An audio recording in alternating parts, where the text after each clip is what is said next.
If you or anyone around you are affected by the subjects of today's podcast, you can reach out to get help, advice, or support from our charity partners, Women's Aid, at womensaid.org.uk, or the Yorkshire-based organisation IDAS at idas.org.uk. You can also find these links and reach out to us directly via our website, takebackthebeat.co.uk, or email us at takebackthebeattour@gmail.com. That's takebackthebeattour@gmail.com. Take back the beat. Hello. Hello, my darling. Hello. Welcome to Take Back the Beat. Voice notes. I tried to follow you then, so I was like, I know, and I tried not to let you, and it doesn't work. it doesn't work. We're too synced up now. I know you too well. Bugger. How are you? Are you okay? How's your life? What's happening? Yeah, I'm good, man. Yeah. I'm all right. I'm just, Good. Sat chilling, living my best life, day off and all that jazz. You don't have days off. So go on a scale of 0 to a whole jar of Biscoff. How is your mental health this week, my darling? I'm still a little tired, but what's new? But I'm all right. That's good. I wanted to tell you about, seeing as though we talk about Biscoff, obviously, I thought I'd do it now. So those of you listening, Nat knows because she saw it, I put it in the group. My dad, so shout out to my pops, bought me a double chocolate fudge brownie Biscoff edition. It was like a brick. It was a brick. It was a construction site brick. And I was livid, yeah. Yeah, I sent it in the group, mate. It was fit. And your dad messaged me on Instagram, I haven't told you, with just like, come on, it's waiting for you. And I was like, I'm on my way. Of babe. course he did. Of course my dad's messaging you on Instagram. I was like, I'm on my way. Oh my God, yeah. It was like, because I had a gig that day, shock. And he messaged me and he was like, you need to come now. And I was like, what's happened? And he was like, no, you need to come. I've got you a present. And I said, well, I am working today. And he was like, and I said, can I get it, like, I don't know, say 2 days later when I was going to see him anyway? And he went, no, it won't be any good then. You must come now. And I was like, what the fuck has he got? So obviously I was very intrigued by this and drove to his and he gave me that and I couldn't be happier. And my brain was like, right, just taste it now, just have a little taste, see what it's like. Send it to the group, make everyone jealous. And then you can have it as a treat after your gig because you've got to drive to the airport. Yeah. And that didn't happen. I obviously not. Had one bite, set off, and then I stupidly placed it on the seat next to me. Oh, no. Every time I had a little bit of traffic, I was like, I'm feeling stressed. I need a bite of my brownie. And then about 30 minutes into the journey, the whole thing was gone. And I was like, I'm going to throw up. Thank you. I've not even got to my gig. I'm so proud of you. And I ate the entire thing and I don't care. And it was beautiful. It had a full Biscoff cookie on it.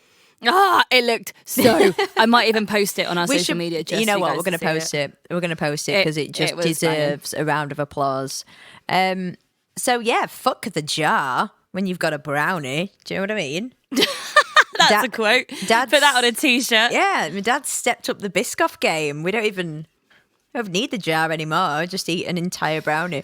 But I love how so many people of our friends and family know how obsessed we are with Biscoff. Yeah. That they just make our it's my birthday in a couple of weeks, and I am just expecting Biscoff related treats. Oh damn! Now you know what I'm getting you. I'm okay with it. So that's me. So doing me. How are you on a scale of 1 to a whole jar of the Biscoff? 1 to a whole jar. I'm alright. I get days when I'm like, I really could do with some Biscoff. Bit stress, money issues as always, and oh my God, I feel life. you, boo. Yeah, just there's been so many. It feels like it comes in one hand and goes out the other, and then opportunities. Do you know what? I read a quote the other day, and I literally never related more to it in my life, and it says something like, "I'm sick of these near misses," and I was like, "Oh my God, yeah," because there's so many times. Obviously, we don't preach about this on our socials, but when something happens and you go, oh, "This is," oh no, it's not. Yeah. Oh, You okay, go, it's got yeah. gone. We've talked about this before because it takes us I think over the years, there's been so many near experiences for us and then letdowns, like huge ones, and especially when I was younger, I'd let myself get so carried away with something and then it would just be swept away from me, and it's the worst feeling in the world. That I've got to a point now where I'm like, until I'm on that or until I'm there and there's like pen to paper or I've got my foot on that stage, I don't believe it almost, which is a horrible way to live. But I'm trying to get excited about things, but also it's really difficult. Literally. So I know where that quote definitely hits home. Yeah, so it's been one of them weeks of just a bit like, okay, and trying to just stay positive and on point. But it's still good. I'm still like keeping my head above water, like I'm not letting it drown me too yet. And I think I was so scared of my episode coming out, and I didn't realise. I know it was weeks ago now, but I was still. There was you'll understand it. It was something in the back of your head going, oh god, what's going to happen? And then it's out, and you go, yeah, okay, I can do anything now. I've spoken my truth, and I've never done that. So it's a great release, isn't it? It's scary as hell. It took me a few weeks to even listen to mine. I've listened to all of them, but it came to mine. I was like, skip. And I mean, my mum's listened to it. My dad, God love him, hasn't listened to it still yet. He can't. Yeah, my dad's not listening to mine. Yeah, that upsets me because I don't want to upset anyone, but I know, it was definitely. But it's a different upset. It's their baby. Like my mum listened to mine, and he just my wants dad to protect said about me. it. You know what my dad's like. Exactly, and my dad's the same. And he said to my mum about it, and my mum was like, "I don't think you should listen." And Dad was like, "Yeah, I know roughly, and I don't need to know the ins and the outs. She's my baby." And I'm like, "I get that, and that's fine."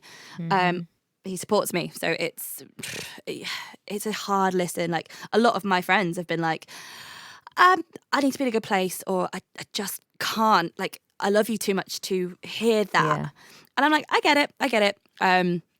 So yeah, it's been a week of testing, but on the up, And I'm really excited for our guest today because obviously I'll introduce her properly in a sec when we let her in the room. But it's so random. It's a friend of mine who is he's quite a successful actor now. It was so weird. He's in Emmerdale, and I literally turned the TV on. I don't watch soaps, and literally his face came on, and I was like, "What are you doing? Get off that TV! What are you doing on there? What are you doing there?" And I adore this boy to pieces, and his girlfriend is very strong and outspoken feminist, and she doesn't have that word as a negative, and I love that. Like that word is thrown about quite nastily sometimes, and it's not a nasty thing. It's a great word. It's something we should all be because it means equality. Yeah. Anyway, and like I went out for lunch with him and my partner, and he was like, "You need to speak to Joanne." So, yeah, let's let her in the room. Let's play a little jingle and exciting. I'm so excited. Here we go. Voice notes. We have the incredible Joanne Thomson, who I met briefly once over Zoom during lockdown because Joanne is a saint, and she's actually the girlfriend of a really good friend of mine, Lawrence Robb. If you guys watch Emmerdale, Lawrence is on there. I know Lawrence as playing the part of the towel thrower at Gym Box in Covent Garden.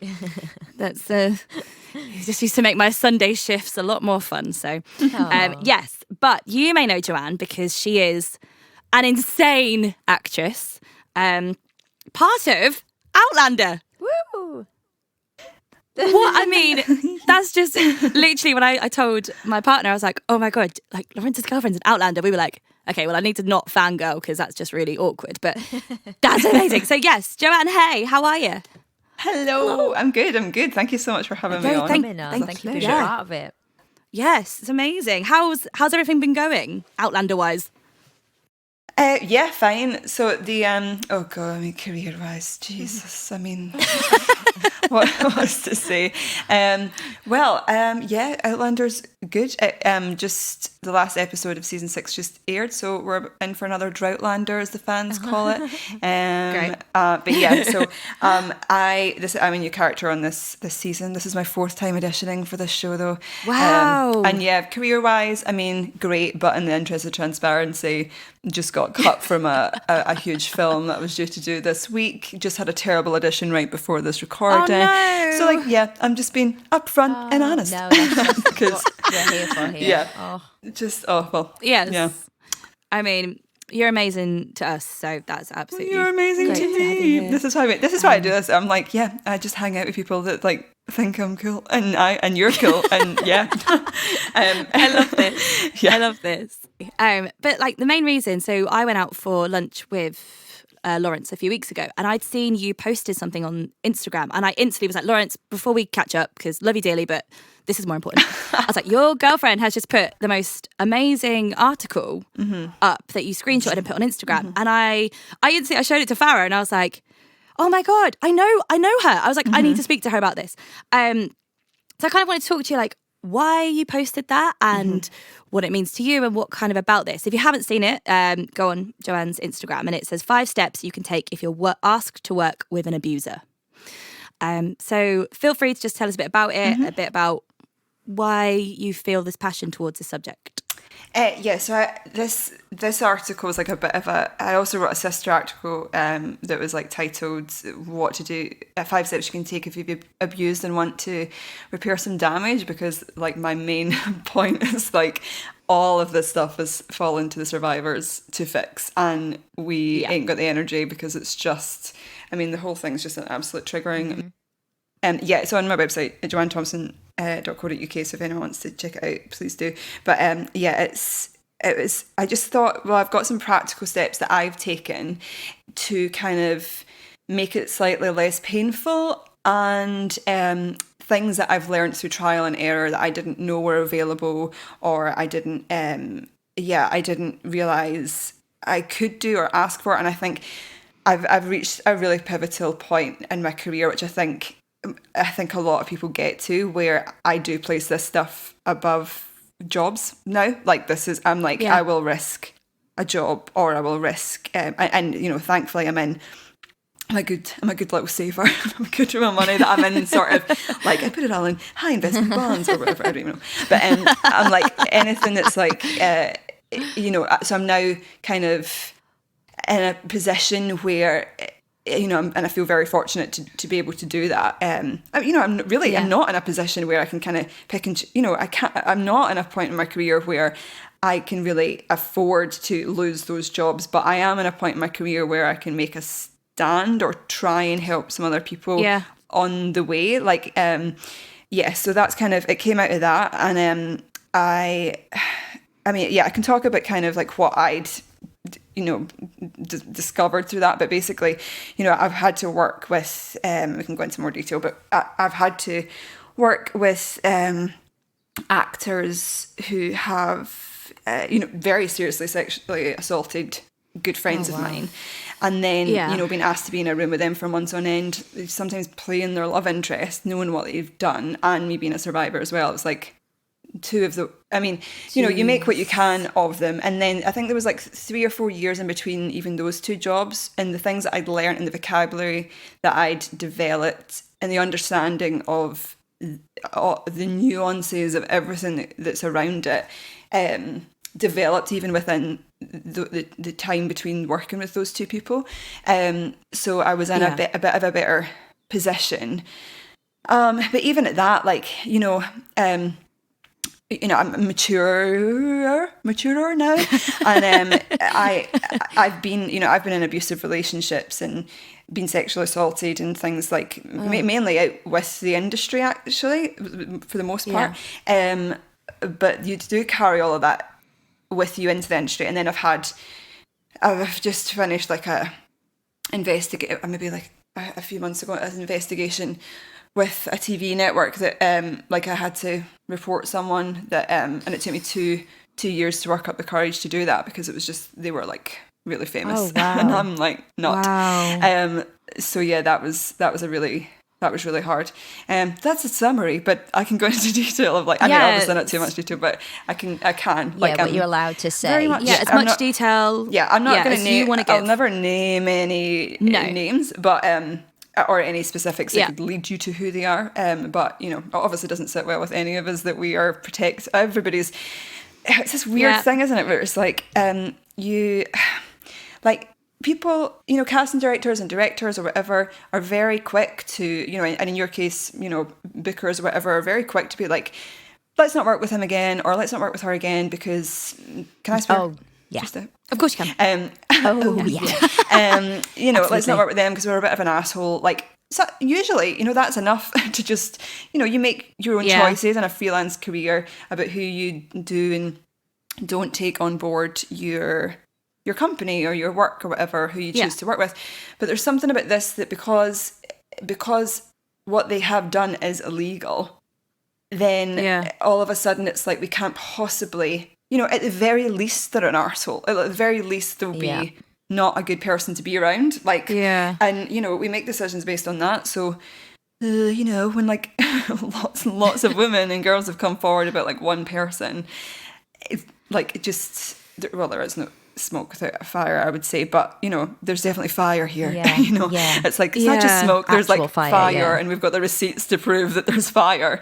And it's that sort of, what I've found is there's like a real disconnect between basically the policy. There's a policy side of it that's if you get assaulted on a specific job that you're hired to do, then, policy has got better because they're working hard to do that. So policies are in place where if you feel brave enough and, all of those other things are in place, you can report to someone and it should be handled correctly, etc., etc. But where there's really a cog in the machine missing is this, the fact that we are freelancers. For the most part, we're going between job and job to job, and they are also going between job to job to job. So quite often, they might have assaulted you, but they did it on a job, years ago, and then you're asked to be in a room with them. There's like no one has any jurisdiction over that. So I'm on the phone to Equity bloody constantly to try and speak for friends of mine and other things. But yeah, and I mean, I've kind of I've seen both sides of it. Like I helped a really good, like helper, she could definitely do it on her own. She's an absolute badass. I've, like one of my oldest friends through, a trial that took 4 years for her to get her day in court with, quite a big actor. And like, and that there was DNA evidence and he's in jail now. And, and they're like, obviously, things are scrambling to like remove his projects and things, which affects everybody that's part of that project. So it is like, I don't know. And I'm coming on here with it's a developing, it's a developing thing. None of us really have the solution, but we're all the thing that really pisses me off is we're all scrambling for like 1 billion solutions a day that come to my head. I'll write them down. I'll try, I'll make phone calls, I'll make emails, spend so much, and like you guys doing this, like we're all overcompensating for these people that are refusing to get help, refusing to get therapy, refusing to accept any responsibility, and and if they are, they ain't telling anyone about it. So obviously, we're just assuming you're the same. You know, like until someone, absolutely. You saying that at the beginning when you said about it's down to the survivors to make the change. That I've never thought of it in that way until you said it then, and I was like, oh yeah, that is so true. It's down to us. I hadn't thought about it either until I think that's one of the reasons why I had to write that, because I just had so many thoughts. I really reached when I wrote that. It was a week that I just well, I mean, what had happened with that, it was around the time of my friend's trial, and like my friend's, that whole mess, and there was a whole other mess that went with it that I can't really go into, but it involved other people. Like it wasn't just him, even though he was on trial, and it just on a day that should have been a day of justice, there was other things that happened that just like sort of took us all back to square one again, and that was really frustrating. And then I took up equity, and a lot of people don't know about this, but equity, if you're an equity member, I know it's kind of more is for actors, but if you're an equity member, you get free three free sessions of therapy through BAPAM. So they've partnered with BAPAM, so you get those sessions of therapy. That's Wow. really good. Yeah, I nobody didn't, knows. I didn't know that. No one knows. I'm an equity member and Yeah. I had no idea about that. Yeah, So. and I have exhausted all 6 of those sessions.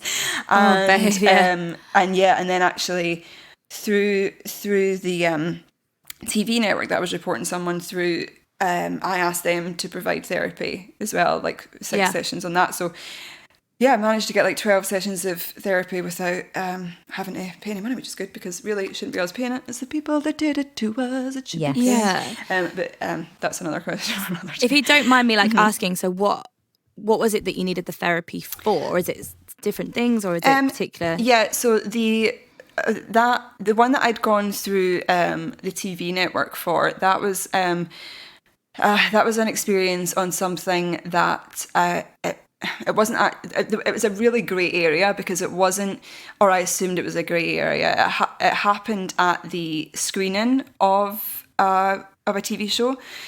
So Right. the job had technically finished. You know, I had no other kind of support after that. I didn't really know where to stand.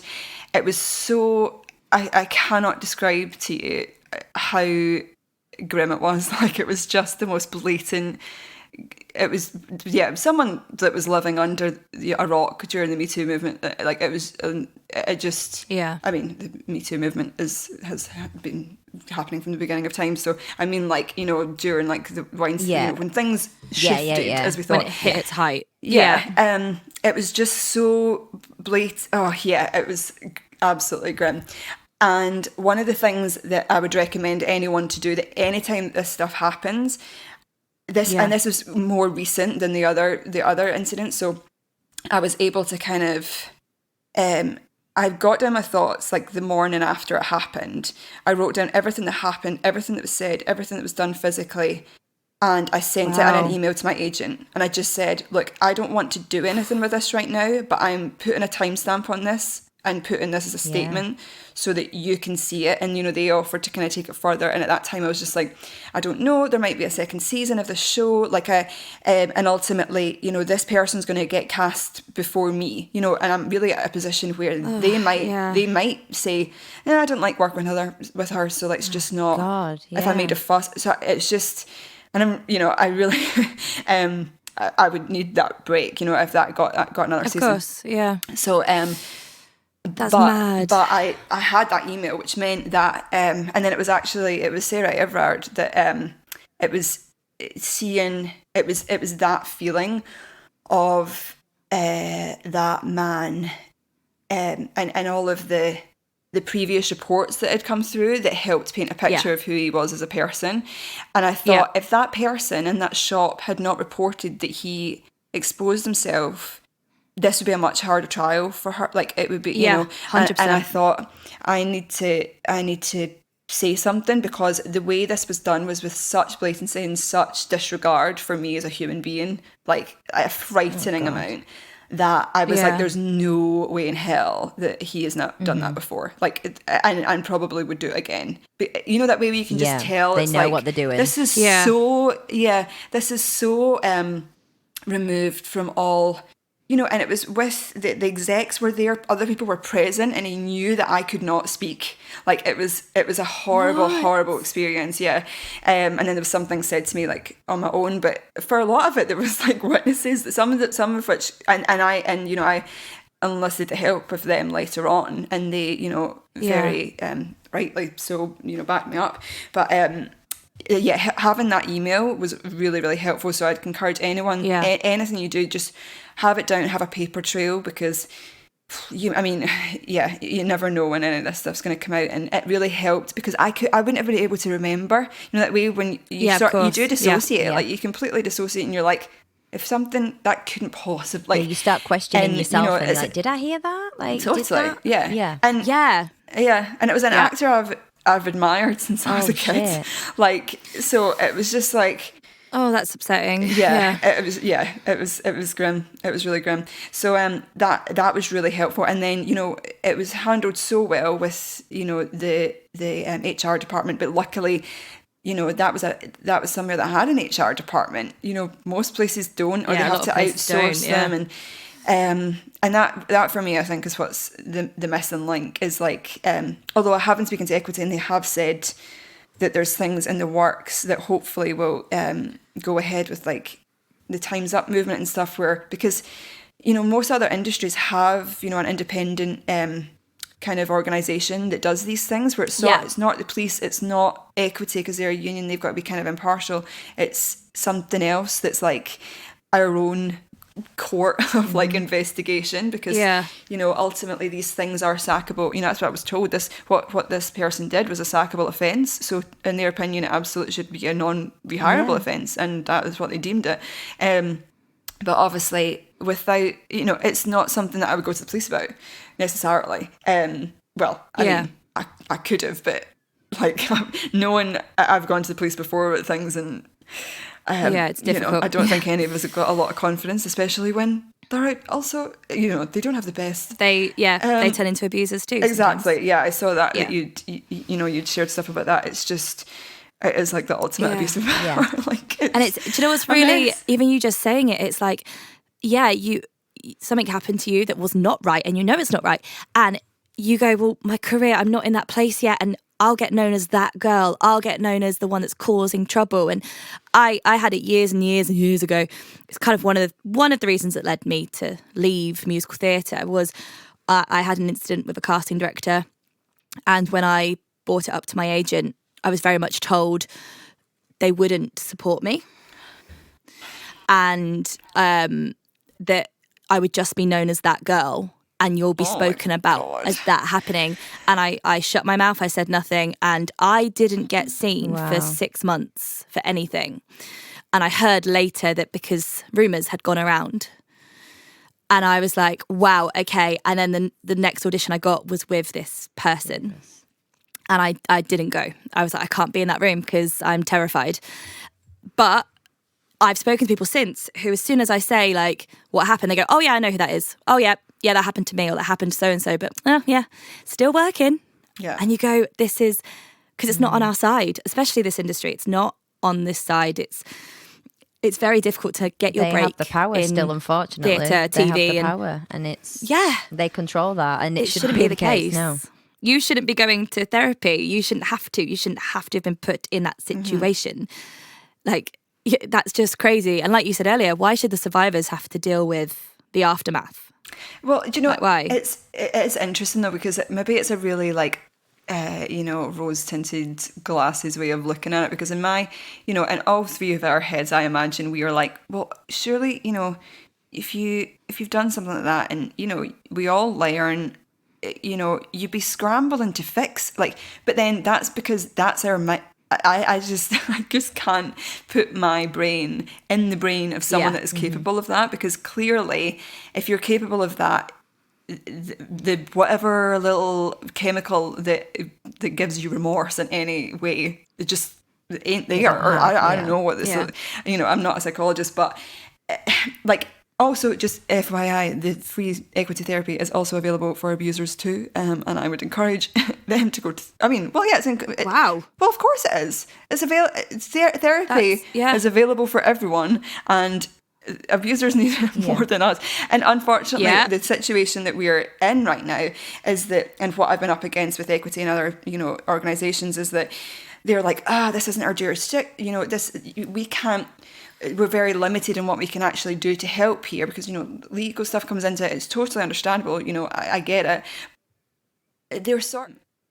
They're limited in what they can do, but when they're not limited, they can step in when it happens again. So if that person's on set and I'm like, right, so you want to wait until someone else gets sexually assaulted, what you're saying is this policy kicks in when someone else is like literally sexually assaulted. Like, I'm not waiting for that. Fuck that. Like, let's fix it now. And if fixing it doesn't necessarily mean sacking him or sacking them or doing, it doesn't necessarily mean that, because I know that, that's not always possible.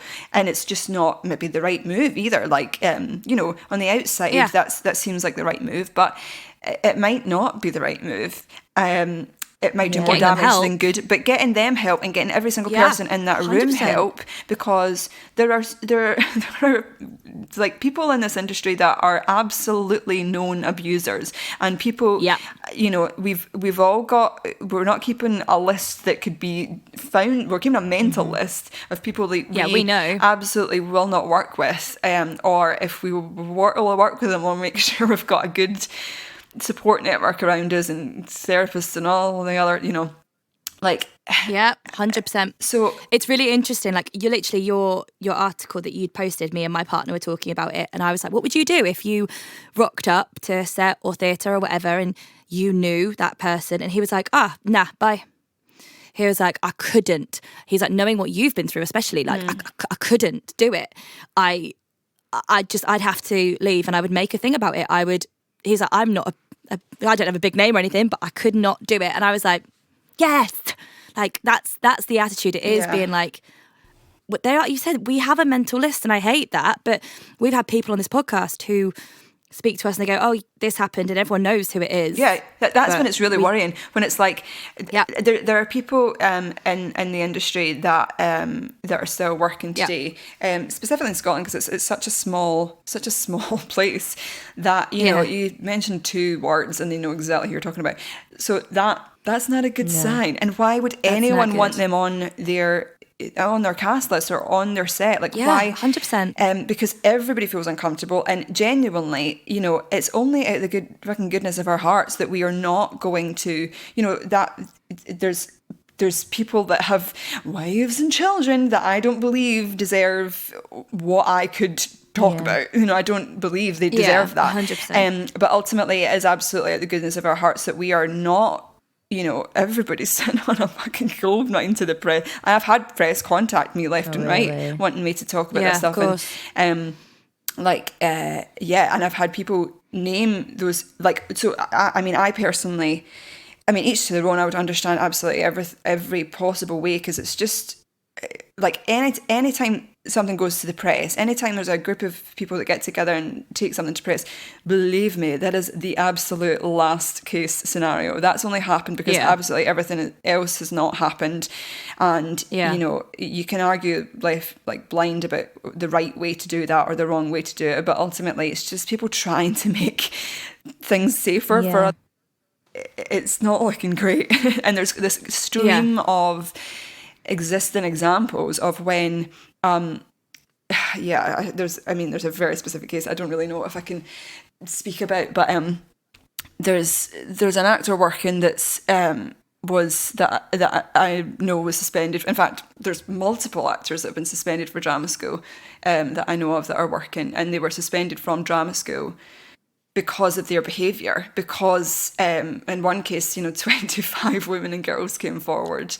What? Yeah. And he was suspended, and, you know,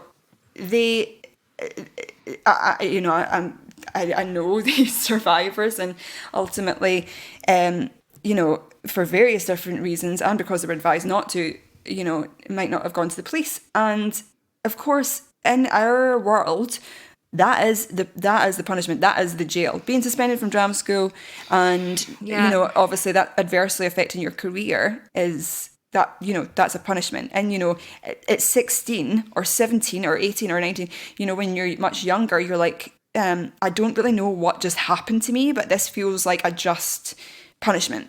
And they have gone on to essentially be rewarded for that year. They were taken out a year earlier and were doing professional work in that year, while the rest of their year had to do student shows. Wow. Yeah. And I've sat down to, terrifying. like, when I've been really, really not good, absolute depths of despair with all of this, like, sat down to enjoy something that's like a really easy show that, you know, you don't have to think about, and then he comes up in the show and you're like, are you fucking kidding me? And with that, you know, I've had those perpetrators specifically confess it all to me, because I mean, they were laughing about their victims to me, and I was like, absolutely not. Like, and on that, like, I had to compartmentalize while I was in rehearsals for that show, because I nearly didn't take it. Like, I nearly didn't take the job, but it was just like, it was a career changing job for me. I'd never worked with a company before. I was just like, I've wanted to work with this company like all my life. Like, I can't not do this. And yeah, like, of course. And of course, anytime these things come up or whatever, all of the survivors tend to be, triggered again because, because their pictures are all over socials or whatever. You're just, scrolling through, going about your bloody daily life, and then it's like your attacker's just like, oh, great, success for you, great, well, and it's not a bitter thing at all. And I do believe people can change, but like I said, unless there's some real fucking effort on their part, equal to, if not more, than what we are doing to change this culture, then, there's been no apology. Apologies. Yeah, of course not. It's simplest and a real one that's not just like, this is so I can work again kind of vibe, because it doesn't really matter because you're already working. But it's just the nuances of it, and what I was saying to Equity is that, I mean, there's no way to measure this because it's just hurt and pain and anger, like, across the board. Yeah, so however, whatever's happened to you, whatever the circumstances around it, doesn't really matter. But, there's a world in which if you're attacked on set and you report it, that's a feeling where it's horrendous, but there's hope.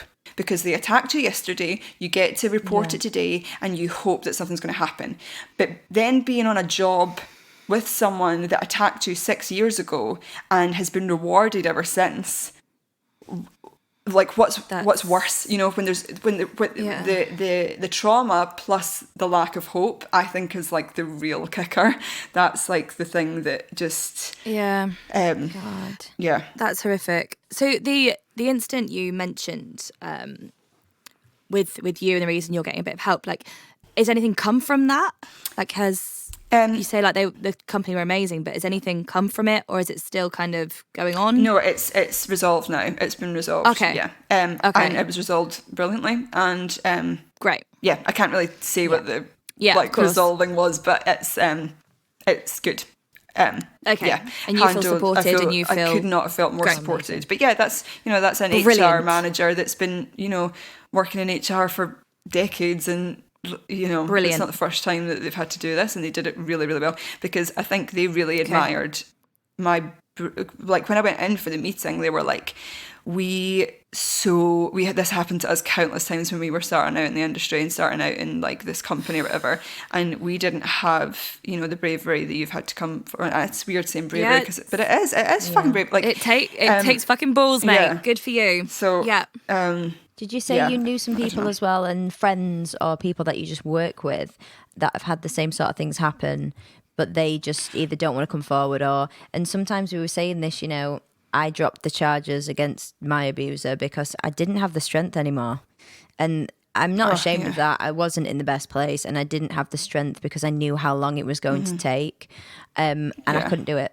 I could not do it. So absolute, like, hats off to you. And do you think sometimes that takes it away from people and they just go, I just can't? Do you think that's a lot to do with it because of the amount of time that it takes to resolve something like that? It feels like it's just hung over you.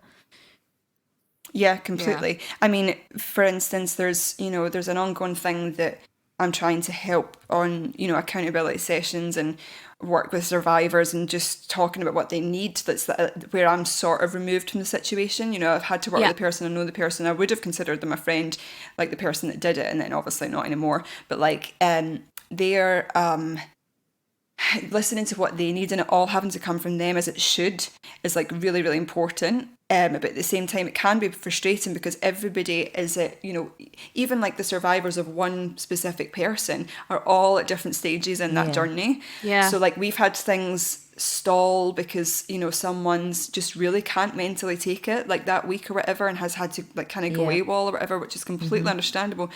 And then we are like, okay, we don't feel right carrying this forward because of that. But then the other people have just rehashed all of that pain for nothing. So like, I'm starting to gain knowledge and understanding of like when to engage these people or whatever, because it's like, it's That's important, amazing. But it's trying to like gauge what do you want to happen here without yeah, it's just, and it's so funny because there's so much of this that I'm talking about that you worry like people will know, or people will know who you're talking about, or it's too specific. Yeah. And I'm telling you right now, it ain't specific. There is multiple, really isn't. like at any one time, there's there's probably two hands of like That's it's the not scariest You part. might listen to this and think, No. oh, that's me. Yeah. About, and it's like, it's not just you, don't worry. So it is like safety, and it's safety in numbers in every respect, because it's about changing the entire system somehow. I know about, there was one particular case that me and Lawrence spoke about, your partner, because his picture kept popping up with the article. And obviously that's quite upsetting for a lot of people, because a lot of people clickbait, don't read the article, just see the picture, and may associate. And obviously, like, Farah, you've never met Lawrence, but he is, I love that boy. Like, he is a feminist, true and true. Like, he is a dream. Yeah, I actually mentioned him in my episode. He's the person I spoke to when it happened to me a second time, and he was getting ready to go He do was some a friend. damage. Okay, Yeah. And I was like, I'm fine. And he was like, well, okay. And I was like, I'm fine, breathe. So he's a gem. But when I saw this article, I was a bit like, that's horrible, because no one needs to be associated with it, because he was actually sticking up for the girl in question. Yeah. But obviously fucking press and newspapers, they do want clickbait. It's clickbait. They want people to read it. And it's really terrifying. And I can understand why a lot of women go, I don't want to come forward, because you don't want your name out there for that. No. And as shit as it is still a taboo. And we still, as women, we do get embarrassed and ashamed of the things we've been through, which is horrible. And especially when you're trying to make a name for yourself, especially in TV and theatre, there's so much press and publicity that you have to be careful, and that shouldn't be a thing.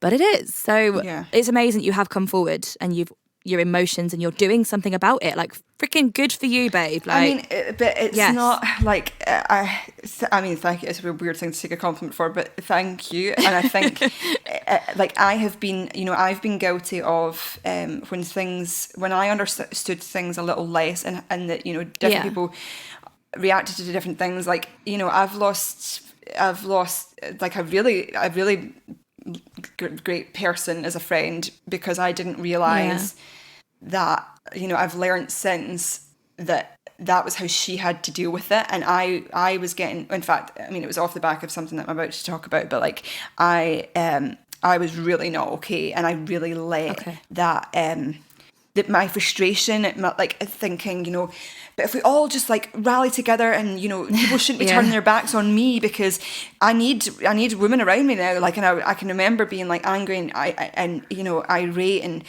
sending these long. I'm very much known for, Lawrence will tell you, I like an essay. I like a WhatsApp essay. Like, and it's just like, people babe, can't. me and you, Farah too. We're all this. Read more. People can't Read more. Yeah, exactly. People can't can't always deal with that, and I'm realizing that other people are better at being like, I know what I need, and I don't need this, so stop. And I'm removing myself.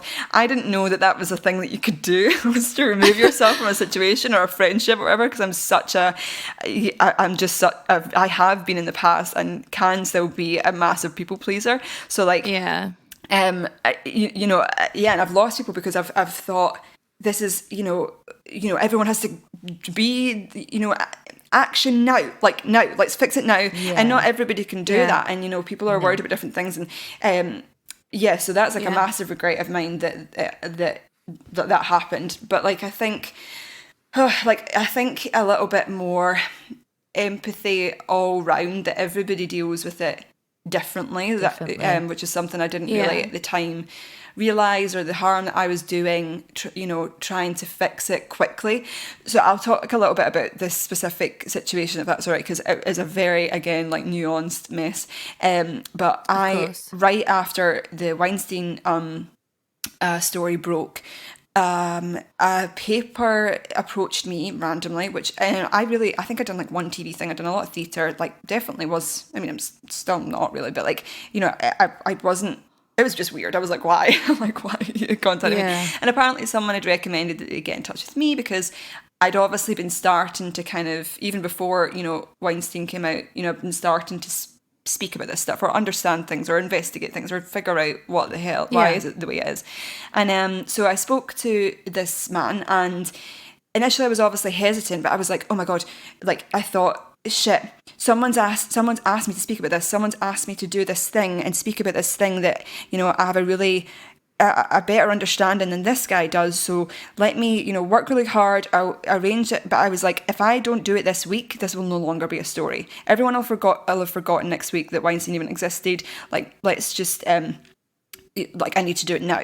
And in my, although, you know, I was frantically preparing, but in my preparation, I still did a good job. I worked really hard to, like, you know, write stuff down that I wanted to get across, you know, but in a really, a narrative that wasn't actually being spoken about, because I was starting to understand these nuances and the whole pattern that leads to this and stuff, and the fact that it very much is not just our industry. You know, it's present in every industry. Until that changes, it's not going to, you know, it's not going to change here. And you know, all of the little nuances and things that he, as a male reporter that's not in this industry, just wouldn't have understood. Yeah. And he very kindly, you know, was giving me the time of day to figure out, you know, find out more about it. And I met him in a cafe, and I sat down with him for an hour. I had the sense to record it on my phone, and he also recorded it, because I've been told left and right, journalists will misprint your work, like they do. And I'm like, why is that a thing? Like, why? Surely that's their only job.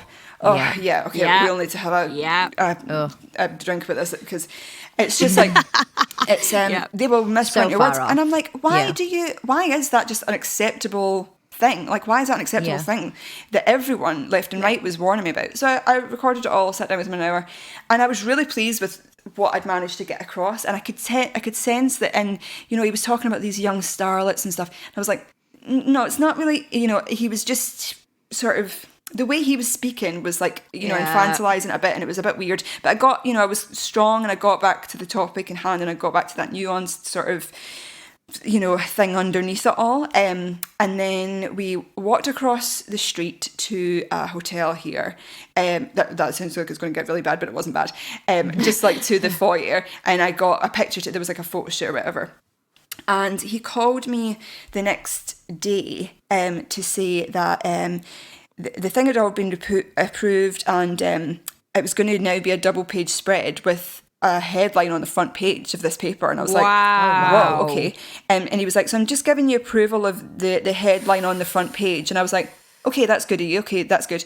And he said phrase that I never, also it was terrible journalism. Like, it was something like, I didn't meet any, you know, I've been in LA on and off, but like, it was just, anyway. He was like, I didn't meet any men like Weinstein when I was in Hollywood. I've met plenty in Scotland though. Which, what?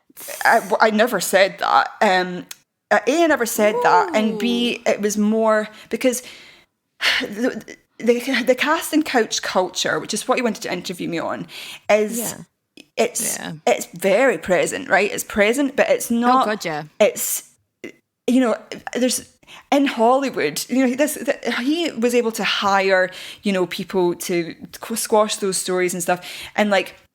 Yeah, I want to talk about the fact that it's not just casting couch. It's not always someone in power that can give you a job and is exchanging a sexual favour in exchange for that job.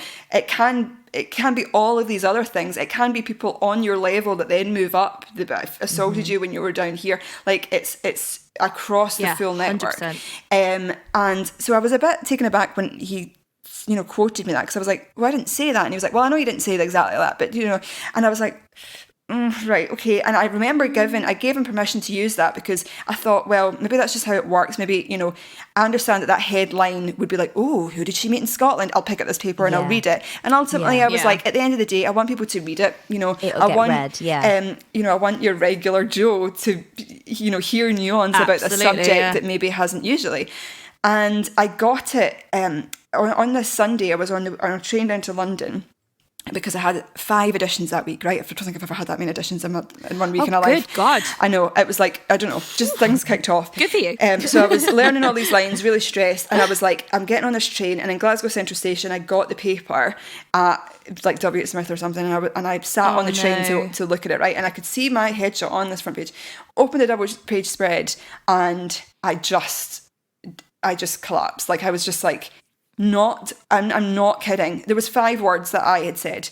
There is not one figure. That was it. Those are the only the words that I'd said in order. And I understand, you know, if I didn't speak so good, and you know, you want to like flower my language a little bit to make it stronger, make it, you know, better. Fair enough. Yeah. But not only did he make everything I said worse, none of what I had said was in there. He had put quote marks around his own opinions of what it's like to be an actress in the Scottish theatre industry. It was, I mean, you're interviewing a woman on the subject of silencing women, and you've silenced a woman. It's laughable. It was absolutely laughable. Was it retracted? Did he retract it? So I took it to the Independent Press Standards. Listen, I can write an email, believe me. These poor, they were getting like 2,000 word emails from me left and right. I was just like... proud of you. So proud. And, you know, I didn't, it wasn't for money or anything. Like, it was just the pure... I was like, this man cannot get away with this. I am not having... And some of the words were really damaging. And part of that, part of me losing that friend and stuff was off the back of this article, because there was people that I knew in London that I hadn't, you know, that I'd went to drama school with, I hadn't seen in a few years and stuff, that were contacting me like, are you okay? Like, this doesn't sound like you. This is weird. Are you, like, what's going on? Did you print this? Did you say these things? Because some of them are damaging and just sort of really simplistic and gross. And I think they also assumed that I had gone to the paper. Like, it had that feeling of me being like, oh, a time for me to shine. Let me contact someone and make this enhance my career. And I was like, absolutely not. I would never do that. Like, I would never claim to speak on behalf of anyone. But someone asked me, and I thought, well, if I'm being asked, and you know, I've got the time, I'm going to use that to the best of my knowledge. And so I took it to the Independent Press Standards first I took it to the editor, who was male, which is maybe irrelevant, but maybe not. He said, basically what came back to me was, oh, he said that you said these things. And I was like, well, here's a recording. Let me transcribe the entire hour's recording for you, just to make it really simple. Can you tell me at any point did I say these words? And he was like, then they got back to me and they were like, no, he said that you said them on the way to the hotel. And I was like, on the 2-minute walk across the road off the record, you're saying that I said this entire interview. Like, nah. And I was like, a gun to my head, I would never have said these words. Like, I know myself, I would never have said these words. And it just went back and forth and back and forth. And it became, ironically, a he said, she said scenario with the paper. So then I was like, fuck this, and took it to the Independent Press Standards Organisation, and I won. And they retracted it and printed an apology. But now, amazing. If you Google my name, that article, the article isn't visible anymore, but like the headlines of the front page is still visible. So it's like this, like you said, like this weird association with something that was like absolutely not to do with you. It was gross. And I swore from then on I'd never speak to another journalist, because then I've started writing, I'm like, there is no way in hell. Like, because on that page, there was a couple of other opinion pieces by women that they'd asked them to write, and they were so much better written. They were so, they had the nuance and the understanding that I wanted to get across, that, from me. And I was like, never again. I would write an opinion piece, and then, I'll never, anyone asks me on this, I'm just like, that I don't trust. That's horrendous. Like you said, though, how can they do that? I mean, obviously you didn't get away with it in the end, but how are you actually allowed to do that and print bullshit, basically? Like you said, that's he just made damaging. It up. He might as well have not interviewed you. Exactly. That's exactly what I said. I was like, he might as well just have printed an opinion piece on what it's like to be an actress in the Scottish industry. Like, that would have been... And the fact that, the same, it wasn't... There was actually quote marks around it. If you're sort of speaking like, oh, and she said this, it's like, no, you're quoting me as saying things that I have never said in my past. Said. Like... Oh, it was disgusting. Like, I've never... Again, and I ended up not going to those 5 editions, I ended up not going to 2 of them because I was so distraught, that week. So the knock-on effect. Constant tears. Because I've been silenced, it was that whole gaslighty, silence, abusive thing that, it seems all 3 of us have experienced in relationships and non-relationships, where it's like, you just did that again. Like, you just did the exact thing again. How dare you? That's the irony, isn't it? He's interviewing about the thing he's done. Like, he's literally doing to you, yeah. Have you spoken about what happened to you? Well, you didn't have to. I did. I did an interview a few weeks ago about the podcast, about the tour, trying to get some sponsorships and press. So I spoke all about Farah's story as well as my own, the work we're doing with Women's Aid. Again, I was on the phone for a long time. And the article got released last week. I don't know if Lawrence has told you or if you know, but I was held at gunpoint years ago. Oh my God, no. I'm very lucky, like I'm alive. The bullet got stuck in the gun. So he pulled the trigger, but nothing happened. The headline read, "Local girl shot by gang." My parents got texts thinking I was dead. Oh my God. Like, and we were on holiday at this point, and my dad was, he can make a joke out of anything. So he was like laughing it off. And I was like, people are going to read that who haven't heard from me for years. And think that you've been shot. Or people who know the real story will go, why is she lying for attention? Exactly. Oh my God. And I went straight onto our podcast WhatsApp group and I was like, guys, is this going to damage the podcast? What do I do? And like, I did speak to the editor and she said she misunderstood what I was saying. So she did. I'm actually talking to you from the great beyond, and I'm like, this is a go. Like, oh my God. I can't. Oh, babe, it was. I don't understand how that story can be misinterpreted. Like, you literally have just said exactly what happened, and she's gone, "Oh, you were shot by a gang." No. Yeah. Like, she said it's the still bullet. Fucking horrendous. Yeah, it's still horrific what happened. But if you tell someone you've been shot, that's different to being held at gunpoint. Yeah, it's very different. And like she's put in this article that the bullet was lodged in my body. And I was like, I never said that. Oh no, I can't. And like, It's not luckily, funny, but it is. Like, I'm not. yeah, It's just like people. I had a little breakdown about it, and like luckily our producer of this podcast was just like, nah, all press is good press. Don't worry. And like I just put a tweet out being like, this isn't true. If you want to hear this full story, head here. Yeah, right. And like, I mean, it's, again, I kind of did what you did. I was like, well, I can understand the headline because it's going to get clickbait, but it's not technically true, and I don't like that. And but yeah, you just have to be so. Like, now you've just said about recording it yourself. I'm like, right, I'm going to note that down. Thank you, Joanne. That's a lovely piece of knowledge that I didn't even contemplate, because in my head I was like, why would they make up anything? Yeah, it's a good cause. It's a great story. They're there to help your voice and tell a story. So you'd think, well, why would they? Do anything but different? They didn't even mention the podcast or the tour. They didn't even mention the name of it or the fact we're working with Women's They Aid. just basically you put your story in. There was nothing to do with what the actual topic was about. Yeah, we've just a picture of me. It looked like an obituary. Oh my God, I'm so sorry. It was ridiculous, but they've put another story out, and they're going to do another interview about it, and I was like, with someone else? Yes, okay.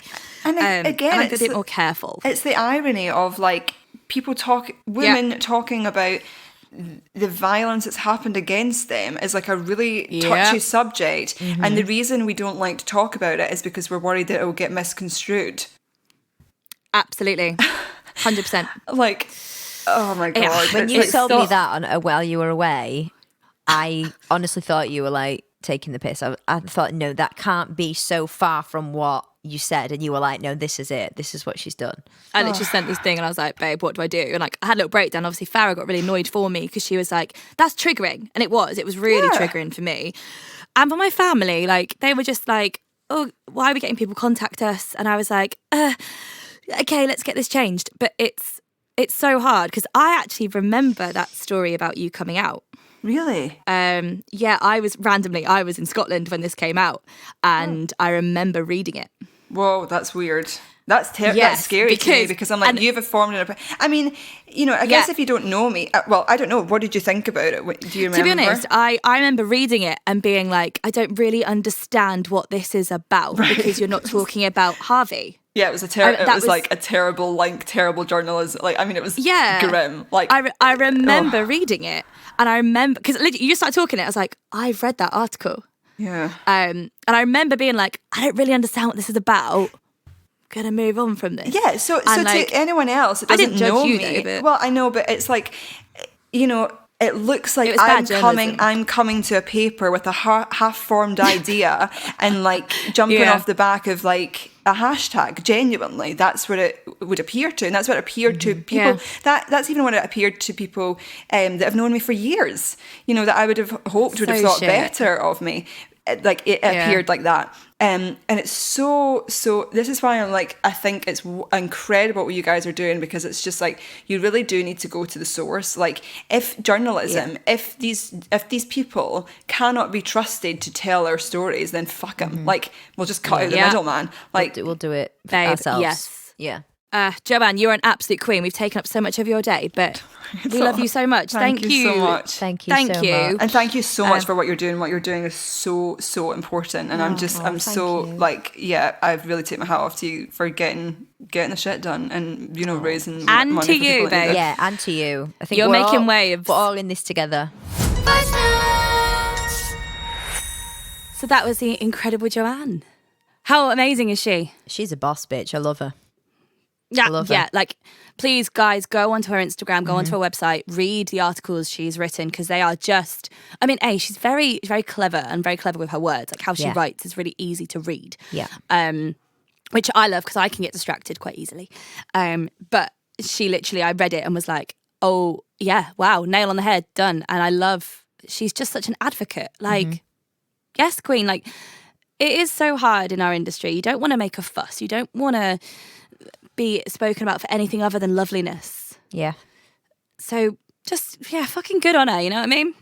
Legend. She speaks the truth. It's as simple as that. And, you know, she's so kind with her words and supporting us, and it gives us a push to keep going as well, which we always she's need. so busy. Yeah. She is so crazy busy. And then when Lawrence actually messaged me and he was like, Joanna, green light, here's her phone number. And I was like, wow. And she literally she messaged me like, when are you free? Whenever do it, is good for you. And I was like, oh my God, like, it's so lovely that people are so supportive of this cause and this change. And yeah, you guys are all awesome. Yeah. Love you all. Thank you once again. And all her socials and everything will be linked below. And if you want to see her doing an incredible thing, Outlander, go watch it. Oh my God, mate. I mean, incredible. What a show to be a part of, you know? Amazing. Iconic. But yeah. So before we go, do you have a win of the week? Do I have a win of the week? I was going to say, I don't. Do you?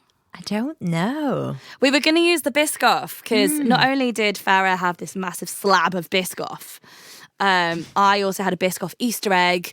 So we feel like Biscoff are really channeling the world and we're really here for it. Yeah. So yeah, maybe our win of the week is just Biscoff, like, subconsciously getting on board with us. Yeah, let's just throw it out to the universe. Just Biscoff. Just eat lots of Biscoff. That's the win of the week. I will not get over that brownie. Like, it was... Never. It was immense. And also, before we go, guys, tickets are on sale for our tour. It is not a podcast tour. It is a live music tour with live bands. Me and Farah are singing our own original music, as well as some incredible guests, which are already announced. Yeah. Go onto our Instagram and our website, and you can see who will be headlining at a venue near you. Please come support. All proceeds go to Women's Aid. So we'll see you there. We'll see you there, beautiful creatures. Ow! Right. Bye-bye. Love you. Bye. Love you. Peace out. A-town. Down. Take back the beat. Voice notes. We do apologise if anyone was triggered by any of the dialogue we used today. We are still learning and we are only just beginning to talk about our own experiences. We're aware that trigger warnings are completely different for everybody, so please bear with us. We love you all. We also want to hear your experiences. If there's anything you'd like to share with us, any stories, anything you are happy to discuss on this podcast, you can stay anonymous if you would like. Please send us an email at takebackthebeattour@gmail.com. That's takebackthebeattour@gmail.com. You can also find us on social media at takebackthebeat. Thanks, guys. We love you all.